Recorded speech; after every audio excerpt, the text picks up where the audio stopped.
Good morning, everyone. Thank you so much for joining me again for another segment of Conversations with Carmen as part of our Provider Spotlight series. This morning, I am really happy to be joined by one of my colleagues, Mayra Hernandez. She is a licensed marriage and family therapist. And not only is she a colleague, but she's a fellow private practice owner here with Soul Tenders. Good morning, Mayra. Nice to have you. Good morning. Nice to be here with you this morning. So I recall from our conversation a few days ago that launching into the mental health field or the mental health industry wasn't necessarily the first thing on your mind. That was not your intention, professionally speaking.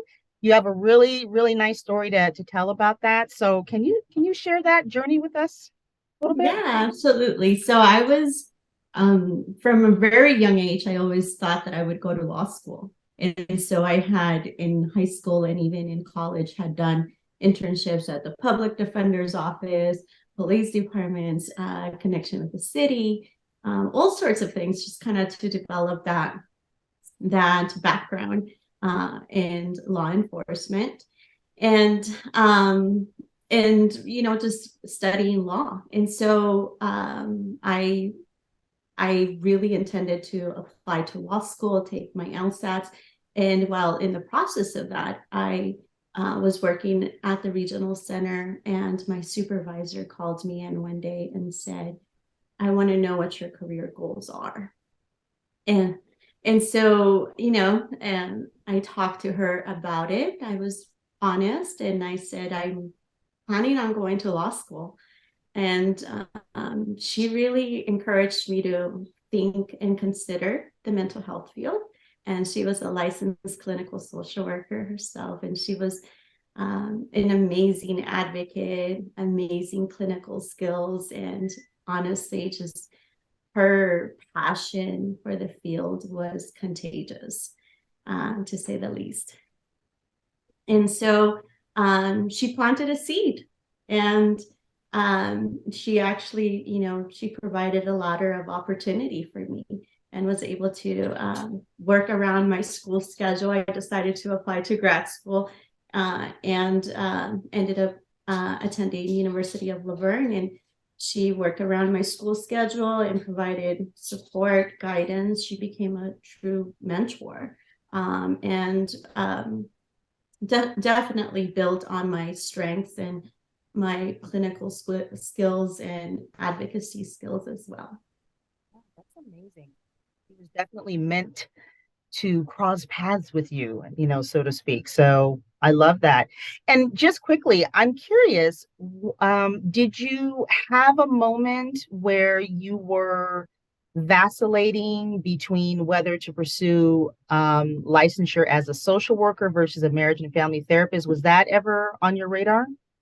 Yeah, that was actually a conversation I had with her. And so I actually met a lot of wonderful people during my time at the regional center, and talked to different people that were licensed or had gone into graduate school for either of those. And so, after consideration, I decided that I wanted to do marriage and family therapy. Yeah, I know I mean, I would say, I don't know if I would say the majority of us, but I know a lot of us in this field have gone down that rabbit trail, a couple of times, myself included, like, ooh, because personally, before I even explored licensure, I had worked, as a, therapy intern or an associate therapist, but I had also held jobs as like, foster care social worker, DCFS social worker. So, so I definitely came to a professional crossroads myself, but okay, what a lovely journey. Thank you for sharing that. So the regional center, tell us a little bit about your journey and your experience there working with the developmentally disabled population. So, well, I really enjoyed working at the regional center. It was a time of a lot of learning. Um, I would say that, of course, there's a lot of obstacles in working with the developmentally disabled. There's a lot of uh, there's a lot of difficulty in accessing resources, I would say. And so that was one of my big takeaways from working there, that advocacy matters, and collaboration with other agencies involved matters, effective communication, and really understanding the barriers and the needs, and how to come together for the benefit of the client. And realistically speaking, most of the agencies are working towards a better quality of life for these individuals. And so at times, there's a little bit of a tug of war going on, right? Whether that's a school system, the court system, DCFS. I mean, there's all sorts of agencies involved at times. And so I think that if you sit down and learn to problem solve and effectively communicate with all of those involved, you can definitely reach that goal for those individuals. Absolutely. Yeah, I imagine, well, lots of teaming and partnering and just, collaborating to say the least. Yeah. What are a couple of noteworthy, unique needs that that particular population has, just maybe even overarchingly? What's unique about that population? I would say there's just such a wide range. So I worked with individuals with cerebral palsy, autism, um, just some medical illness like epilepsy. And so there's a big range of different developmental disabilities out there, including intellectual functioning, right? And so sometimes, depending on the individual's limitations or abilities, it really is one of those things that you have to take into account to be able to access resources and how to advocate for them.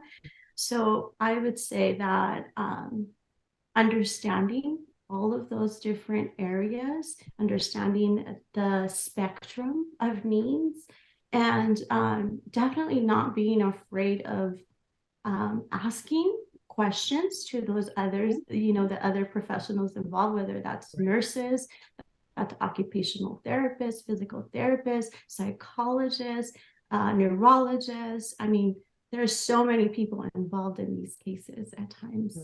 Absolutely. Yeah. Okay. And you were there, my goodness, I want to say, was it 10 plus years? Yes, I was. Wow. Wonderful. Yeah, that's a significant portion of your professional history, but I'm sure just rich, rich in terms of so many experiences, and unique takeaways. So that's wonderful. That's wonderful. And then, if I recall correctly, subsequent to that, you launched into community mental health at a nonprofit, community mental health agency. And then during your time there, I think I remember you sharing with me that you were introduced to evidence-based practices, so the EBTs or EBPs. And so Mhm. I'm wondering if you can talk to us a little bit about that and what some of your takeaways were. Well, I think with evidence-based practices, how we provide those services is through assessment and diagnosis. So it requires us to really have an understanding of the client's history, symptoms, behaviors, and barriers, as well as strengths. And based on all that information that you gather, you provide a diagnosis and then you choose an evidence-based practice. But, I think that sometimes we don't realize that evidence-based practice, what it means is a symptom reduction treatments, right? Yes. And so that's the main focus with evidence-based practices, that we're helping this individual reduce some of the symptoms that they're coming in with. And so that is the expectation with those practices. And collaborating with the client. So collaboration is a big piece with evidence-based practices, because you're continuously evaluating the client's symptoms, and you're having the client do the same, right? Because a lot of it is self-report as well. Yeah. And so, and some of it, of course, it's observation and sessions and things like that. So it's the ongoing evaluation and monitoring of the goals, specific goals that you have to establish for help the client establish and help the client attain. And so those are all things that continuously move you forward in treatment as part of the therapeutic process. Absolutely. Absolutely.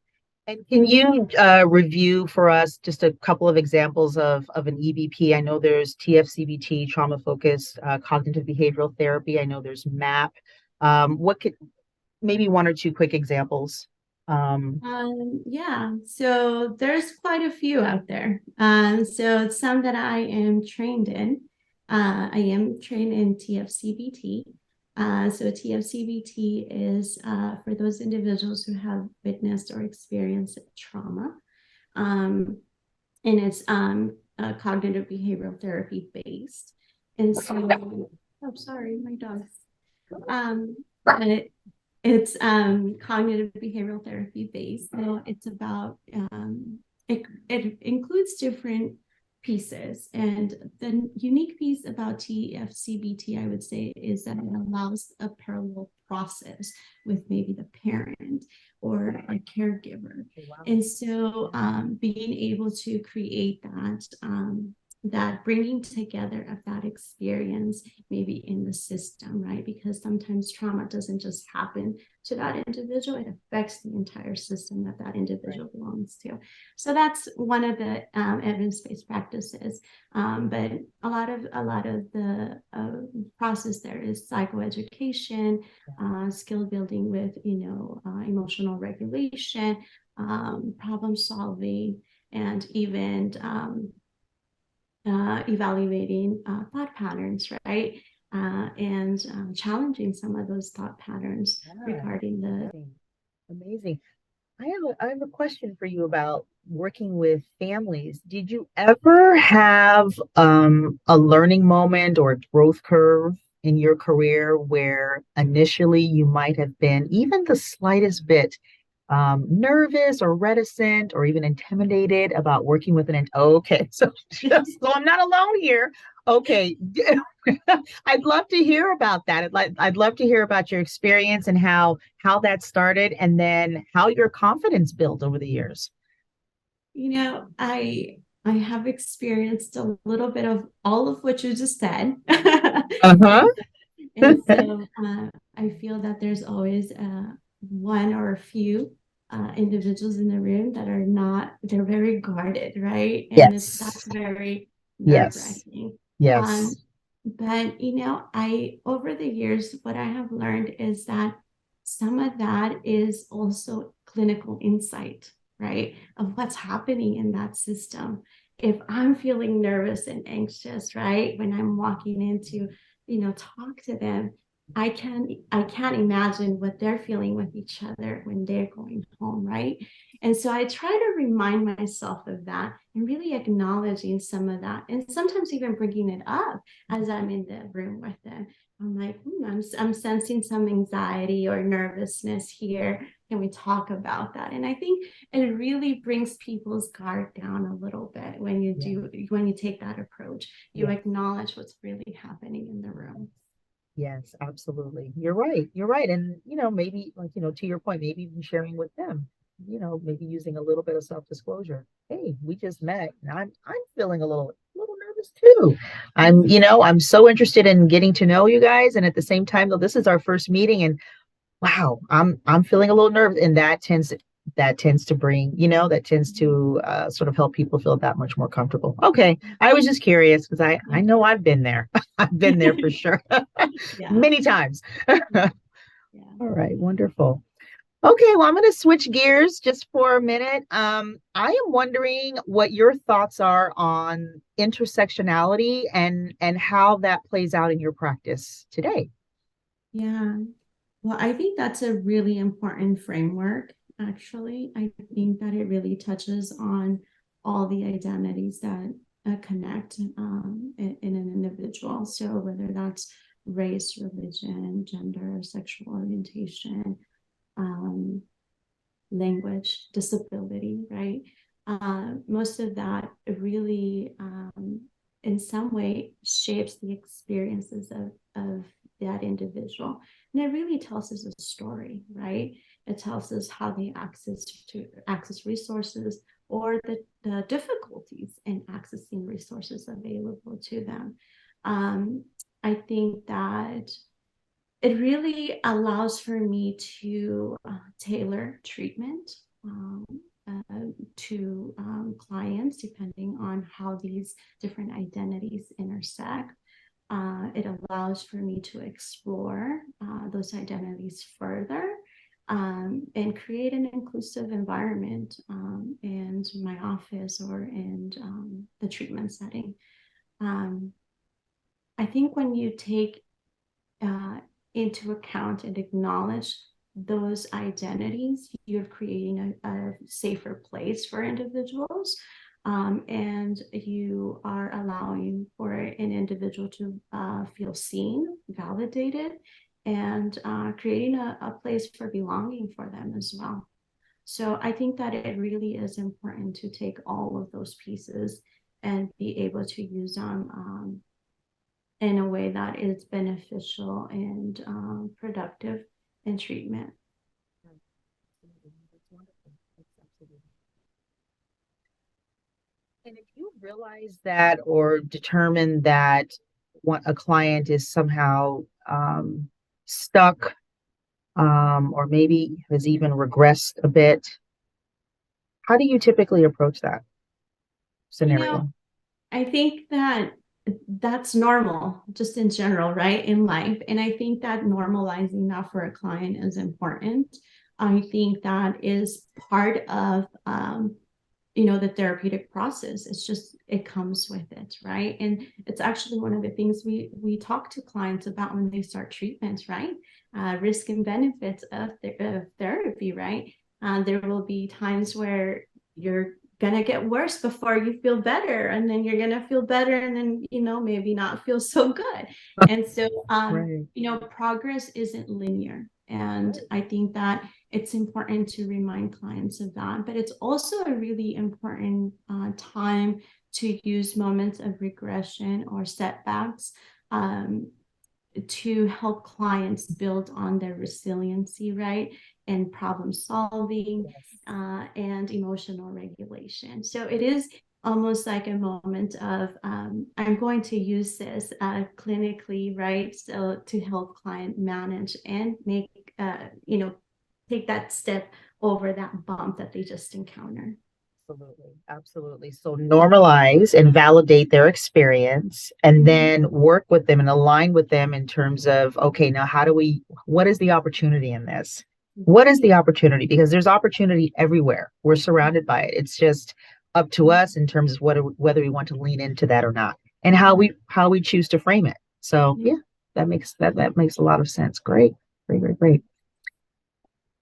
I know that you shared with me as well that you, once upon a time, ran some groups and facilitated some workshops, and I'd love to hear a little bit more about that. Yeah, so while I was in clinical or community mental health, I did run some groups, ADHD, and groups for females that were struggling with depression. And we were also providing some workshops out in the community and in school settings for either caregivers or teachers, or sometimes even to students. And so I think that that experience overall helped me understand um, the challenges that individuals face, but also what techniques and resources are required for effective treatment, right? And so talking to individuals in the community, whether that was teachers or caregivers, I think that they provide very good insight what's needed, right? Because they are the ones spending the most time with those children. And so understanding where they're coming from, understanding what they need. But it also helped me develop further cultural competence as well. because people come from all parts of the world, life and experiences. And so just having a lot of empathy towards all people and all situations. Um, but I would say most importantly, the collaboration with the community. I think that's always key, and breaking down some of those the stigma around mental health, providing that education, providing information of resources and how to connect them into not just therapy, but other resources available in the community. Absolutely. Absolutely. Yeah, I'm definitely picking up on a theme with you, just this very vested interest in teaming and partnering and collaborating and helping clients connect the dots and helping clients to access both internal and external resources. It, do you still, on some level, have the opportunity to do that in private practice? Is that an element that, has been removed now that you're in private practice? Is there a balance? What are you That's finding? interesting. As I reflected on some of your questions, that was a theme that I noticed myself, right? I'm like, oh, Mhm. wow, I tend to think in that way. Yeah. And to answer your question, I would say that I seek that. And I think that's an important piece of how I do my work, at least for me. I Mhm. think that when there is opportunity where I can collaborate with the physician to rule out any other things that may be affecting the client's mental health or their situation, I will definitely talk to the client about the possibility of collaborating. Same thing with teachers. Mhm. I feel that there's a lot to gain from that. There's a lot of Absolutely. information that we are missing if we're not doing that. And so um, I do place myself in situations like that, but I think that's who I am naturally, where Mhm. I want to explore what else may be going on. That's wonderful. So it sounds like it's inherent, it's innate.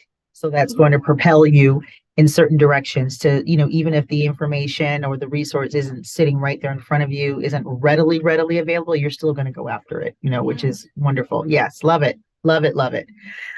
So, in terms of your theoretical orientation or your theoretical approach to doing therapy, I think I recall you saying that you work from mainly a person-centered approach as well as psychodynamic.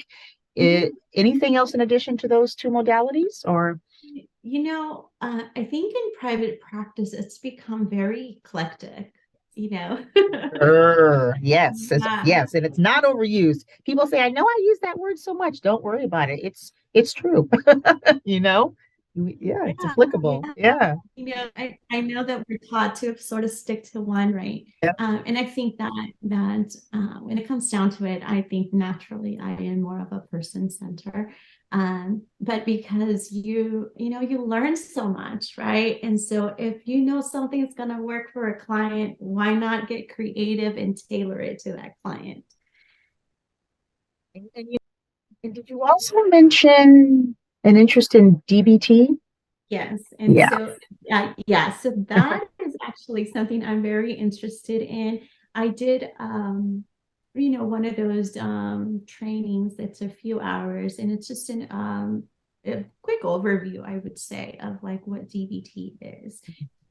It wasn't a certification type of training, but it really got my attention and my interest. And so now I'm really looking into possibly being certified. Of course, it takes time. My understanding is that it takes about a year to be fully certified. So, Wonderful, wonderful. And just a quick side note for those who don't necessarily know what DBT stands for, it's dialectical behavioral therapy. So, yeah, okay.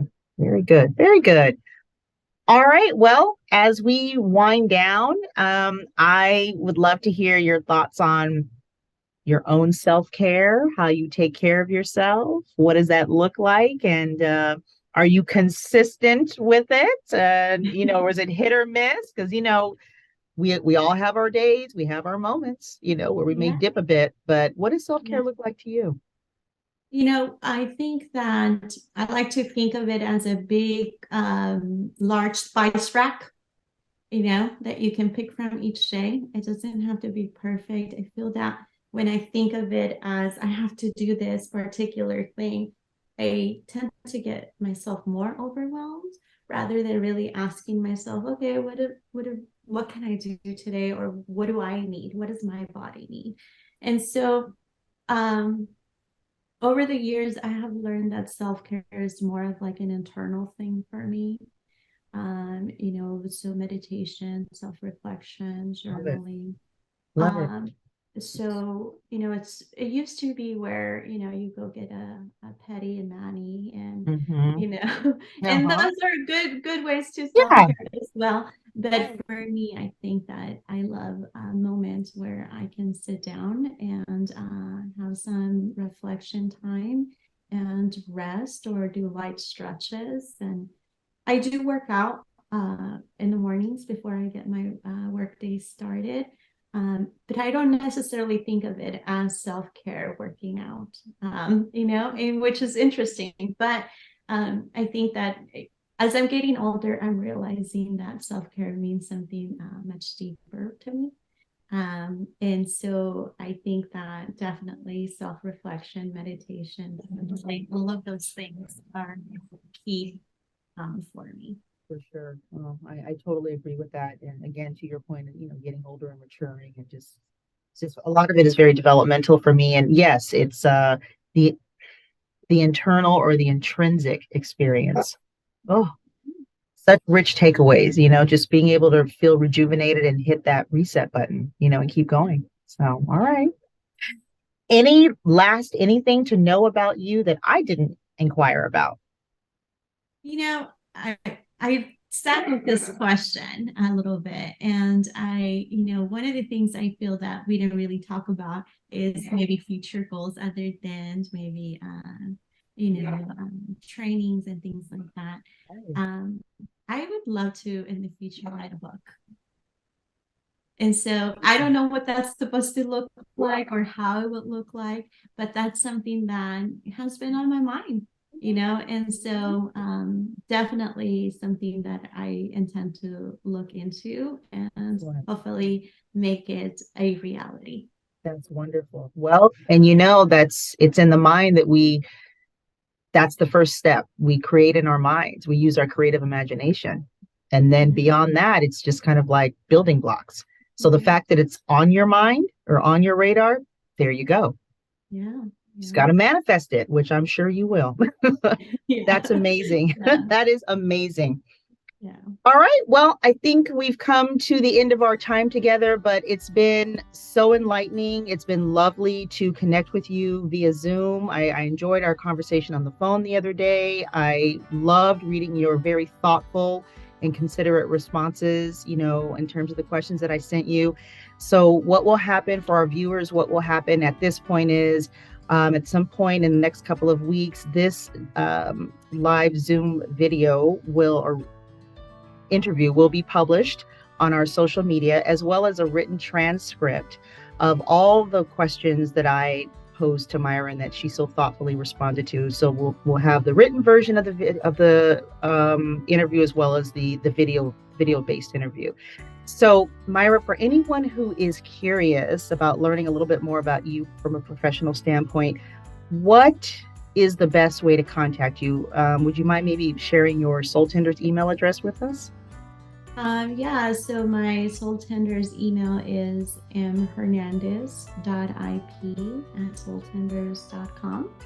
And I also have my Soul Tenders webpage. And so that's always accessible to people there. Wonderful. Excellent.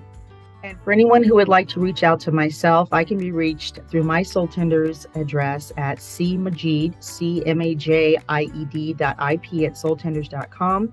And if anyone has questions about Provider Spotlight or would like to be considered for one of our monthly Provider Spotlight segments, feel free to reach out to Provider Relations. And their email address, I believe, is providerrelations@soultenders.com. All right. Well, my friend, thank you so much again for your time. I really, really appreciate it. It's been wonderful connecting with you. And I know you'll continue to do great things in your career and in your practice.